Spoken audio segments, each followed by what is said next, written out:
بسم الله الرحمن الرحيم. النهارده هنعمل طاجن الباميه. هنحتاج الوصفه بصلايه صغيره. هي المقادير هتبقى نص كيلو باميه، قرنين فلفل متقطعين، التوابل اللي انت هتحطيها اللي انت عايزاها تحطيها يعني، وفصين توم وكزبره وطماطم، والباميه اهي. دلوقتي ليها الطماطم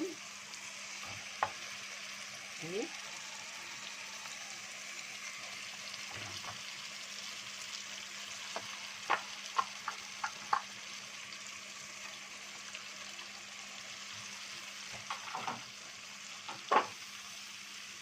التوابل اللي انت عايزاها، اي توابل انت عايزاها بتحطيها واللي انت بتحبيها، والملح.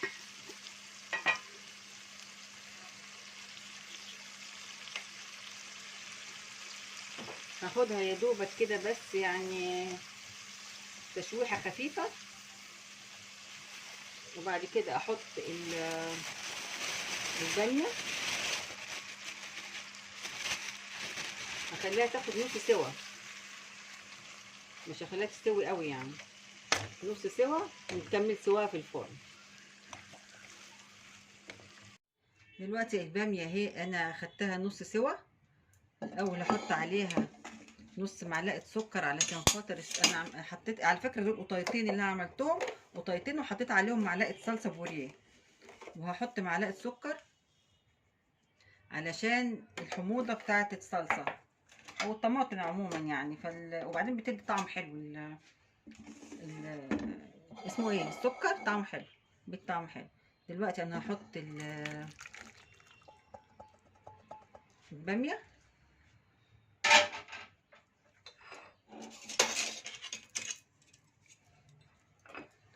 وهحط الفلفل،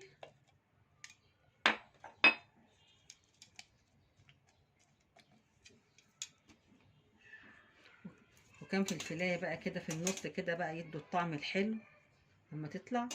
شايفين الباميه شكلها عامل ازاي حتى وهي لسه ما كملتش، طعمها شكلها يعني مغري جدا.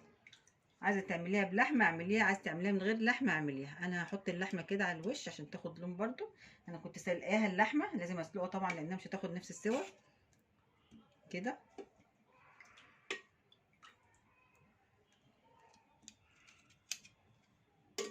وهيبقى بقى يعني طاجن باميه، ادعولي بس تعمله بنفس الخطوه. وبعدين لما يطلع بقى من الفرن، لما يطلع من الفرن هنكمل عليه، هنحط عليه بقى ايه الحاجه الاخيره اللي احنا نحطها عليه. بصوا بقى اهو ده الطاجن كده بعد لما انا حطيت المكونات بتاعته ولسه هدخله الفرن. شايفين شكله عامل ازاي، شايفين الجمال، ريحته بقى يعني انا نفسي اخليكم تشموا الريحه دي. لو في بس كده خاصيه تشموا الريحه، ريحته بقى يعني فظيع فظيع فظيع خالص ريحته فظيعه يا جماعه، مع الفلفل مع الصلصه مع التوابل اللي احنا حطيناها والباميه ريحته جميله جدا.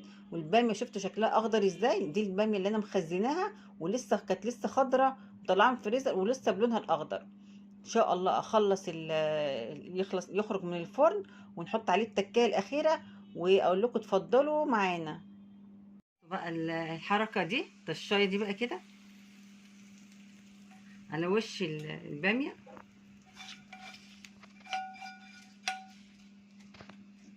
يا جماله يا جماله.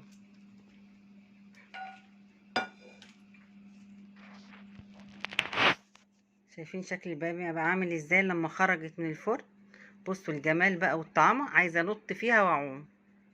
دلوقتي الاكله بقى اكتملت كده، الغدا اكتمل مع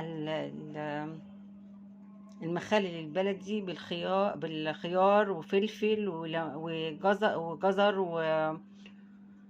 وبصل القرمه والليمون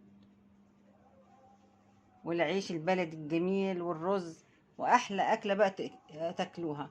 يا رب تعملوها وتعجبكم. بس بقى انا مش قادره اقول لكم على جمال طاجن الباميه ده، ما انصحكوش ان انتوا ما تعملوهوش انصحكم تعملوه. باي باي.